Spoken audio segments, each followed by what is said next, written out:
Selamat sore semuanya, nama saya Dr. Vigina, saya dokter di klinik Filosofi Jalan Sulanana nomor 24. Ya, hari ini kita akan membahas live mengenai menghempaskan bakteri dengan PDT. Ya, jadi seperti kita ketahui sebenarnya di kulit kita ini memang sebenarnya secara normal itu memang ada flora normalnya, jadi ada bakteri normalnya.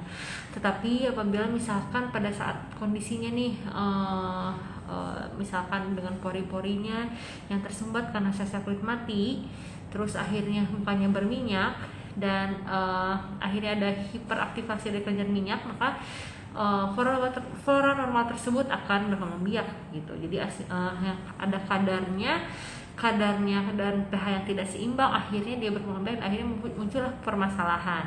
Nah, biasanya kalau misalkan skincare itu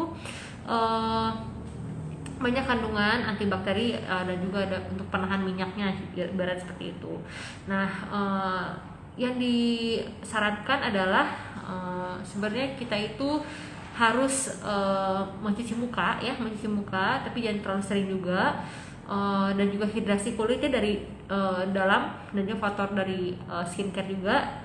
Dan jangan lupa yang ketiga itu dengan eksfoliasi, yaitu mengelupas sel kulit mati. Sebenarnya kulit mati tersebut sebenarnya dapat di turn over atau misalkan secara alami itu bakal berganti, tapi memang mempunyai waktu ya sekitar 21 hari. Nah, tapi setiap bertambahnya usia, maka proses tersebut akan banyak terhambat. Apalagi misalkan ada faktor stres, udah gitu ada faktor-faktor dari luar seperti debu atau make up, dan misalkan tidak cuci mukanya tidak benar gitu ya, kadang-kadang suka malas atau lupa nih. Nah, itu akan menjadi problem atau permasalahan kulit gitu. Nah, sebenarnya di klinik Filosofi ini banyak juga pasien yang mengeluhkan terjadinya kulitnya kusam. Jadi memang kalau misalkan ada penumpukan sel kulit mati, maka jadinya kulitnya kusam ya, terus ada beruntusan, dan akhirnya ada beberapa yang akhirnya menjadi jerawat seperti itu. Nah, untuk treatment ini biasanya nih kan tadi orang dari luar ya, aktivitas dari luar kan kadang-kadang kita nggak sadari juga ada debu yang nempel, polusi udara dari faktor luarnya seperti itu, dan juga kadang-kadang faktor stres juga ya membawa dari intrinsik tubuhnya sehingga si produksi minyak juga jadi banyak. Nah, ibaratnya seperti itu, dan akhirnya timbullah permasalahan seperti komedo ya, dan akhirnya antara ada bisa terbuat jadi milia seperti itu. Nah, caranya adalah dengan peeling ya, face peel off. Jadi kita memakai chemical peeling atau juga kita mempunyai physical peeling treatment, yaitu dengan cara neocell, ada ya neocell, dan juga ada treatment memakai PDT nih, photodynamic therapy. Jadi PDT ini dia mempunyai beberapa lampu ya ibaratnya gitu. Jadi dia itu seperti sinar ya, yang tujuannya adalah untuk, jadi setiap sinar itu tujuannya berbeda. Misalkan dari yang warna blue nih, yang paling sering yang warna biru ya, biasanya itu dipakai kan untuk orang-orang yang sedang berjerawat gitu. Jadi tujuannya untuk memperhambat, untuk melemahkan si bakteri-bakteri yang melebihi jumlah yang normal ya gitu ya. Jadi tapi kita tidak boleh juga untuk menghempaskan flora normal juga, tidak baik gitu. Nah, jadi PDT itu sebenarnya fungsinya jadi tadi berbeda-beda ya. Jadi untuk yang blue biasanya untuk yang acne, kasus jerawat.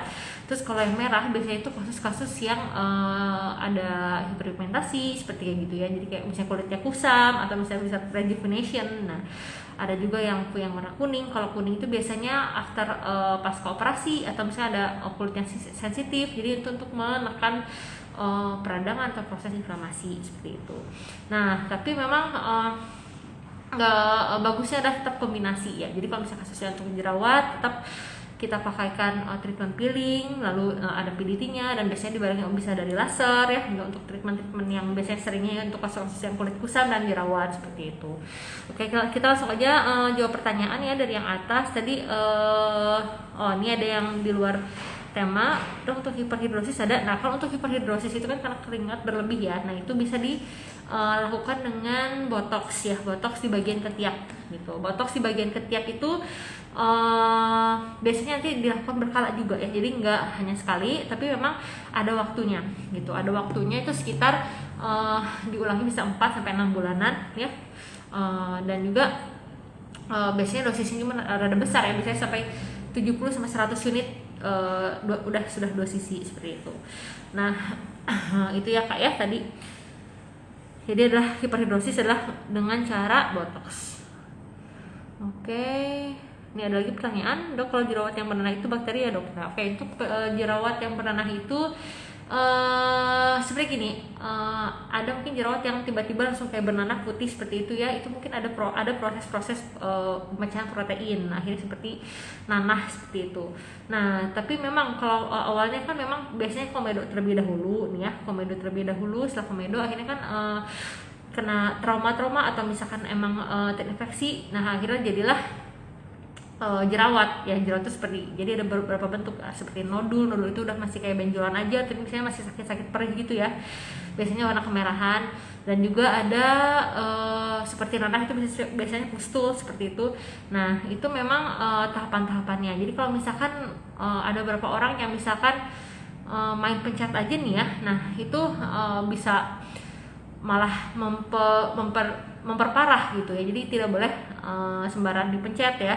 Jadi untuk treatment untuk treatment yang akne yang masih bernanah itu kita harus hati-hati. Jadi jangan asal main pencet, karena kalau misalkan terinfeksinya atau misalkan dikeluarin dipaksa keluar, itu bisa menyebabkan peradangan yang lebih lama, dan yang paling tidak diharapkan adalah scarnya ya, bekasnya. Karena kalau misalkan bekasnya sudah terjadi, biasanya memang PR-nya tambah lagi untuk treatmentnya, jadi lebih lama biasanya gitu sih. Mungkin ada yang mau bertanya lagi ya, tadi itu untuk Mbak Andin ya. Jadi kalau untuk jerawat bernanah itu dari bakteri ya, itu ada proses karena flora normalnya itu karena memang ibaratnya makanannya minyaknya berlebih nih. Nah karena makanannya ada nih minyaknya berlebih, karena faktor stres, faktor si pori-porinya dan sel kulit matinya tidak berjalan baik ya, turnovernya, jadinya si flora bakteri terus berkembang biak, jadilah menambah peradangan tersebut gitu.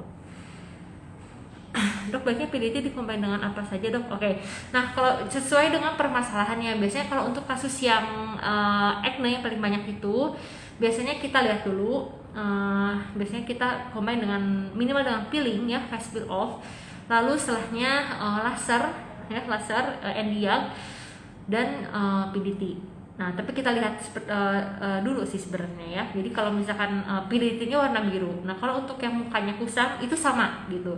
Jadi untuk treatment itu hampir mirip-mirip gitu. Dan acne itu ada beberapa tipe ya gitu. Jadi acne yang mild, moderate sampai yang severe. Jadi benar-benar perangannya berbeda. Dan biasanya kalau yang acne kiss yang bentuknya seperti kista yang ngejendul yang benar-benar susah dikeluarin, biasanya kita bantu dengan cortisone injection atau acne injection gitu, dibarengin gitu. Jadi tidak semuanya jerawat itu dipencet ya, jadi harus hati-hati semuanya. Jadi kalau untuk penanganan jerawat itu memang harus sabar ya, dan juga pola hidupnya harus sehat gitu. Terus juga untuk skincare juga harus yang tepat, dan juga perawatan gitu. Oke. Mungkin kalau misalnya ada yang mau bertanya lagi, boleh langsung di WA kan, kontaknya ada di Instagram di Klinik Bandung ya, atau nggak misalkan mau konsultasi langsung boleh banget, langsung aja ke Jalan Sulanjana nomor 24 biar dicek sesuai dengan kondisi kulitnya, karena tiap orang tuh butuh perawatannya nggak sama seperti itu. Oke, dan jangan lupa yang tadi bergabung di screen capture atau di screen record beberapa detik untuk mendapatkan promo. Nah promo itu bisa ada diskon khusus nih, apalagi kalau misalnya udah diliatin si IG Live hari ininya. Oke, terima kasih yang sudah bergabung dari awal sampai akhir ya. Selamat sore semuanya, sampai jumpa di IG Live berikutnya.